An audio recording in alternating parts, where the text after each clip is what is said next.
दुनिया में जहां कहीं भी जिन देशों में भी भ्रष्टाचार पर अंकुश लगाया गया है, दुनिया के जो सबसे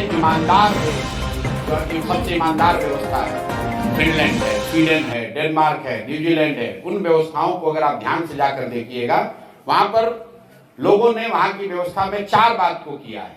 पहला बात, लोगों ने ईमानदार प्रत्याशियों को चुनकर भेजा है।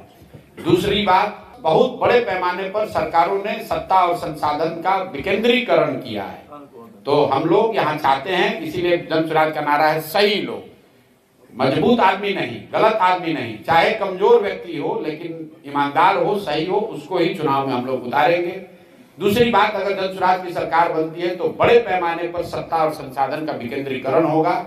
कम से कम 1/3 विकास की राशि पंचायती राज व्यवस्था के चुने हुए प्रतिनिधियों के जरिए खर्च की जाए। तीसरी बात, जन भागीदारी, जो भी योजना बनती है उसमें जनता को पता तो चले कि उनका अधिकार क्या है। और चौथा जो उसका पिलर है, बड़े पैमाने पर टेक्नोलॉजी का प्रयोग।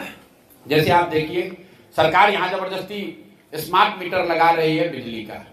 किसी ने नहीं पूछा कि भाई जब तुम नल जल योजना बना रहे थे, अगर तुमने नल जल योजना में स्मार्ट मीटर लगा दिया होता तो पटना में बैठे बैठे पता चलता कि कौन सा मोटर ऑन हुआ, कितना पानी निकला, किसने कितना पानी कंज्यूम किया, तो वो तो भ्रष्टाचार पूरा उसमें कम हो जाता।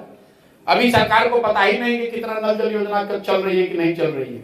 तो ये 4 जो सिद्धांत हैं, राजनीतिक लड़ाई में, लोकतांत्रिक लड़ाई में शुचिता आए, इसके लिए अच्छे लोगों का चुनाव, जो लोग चुनकर आए, व्यवस्था बने, उसमें बड़े स्तर पर सत्ता और संसाधन का विकेंद्रीकरण, तीसरा जन भागीदारी, और चौथा बड़े पैमाने पर टेक्नोलॉजी का प्रयोग। इन 4 चीजों से बिहार में बहुत बड़े स्तर पर भ्रष्टाचार पर अंकुश लगाया जा सकेगा। इसलिए नहीं कि मैं कह रहा हूं, क्योंकि दुनिया में इस बात का प्रमाण है कि जिन देशों में भी, जिन राज्यों में भी भ्रष्टाचार पर अंकुश लगाया गया है, वो इन्हीं 4 माध्यमों से ये अंकुश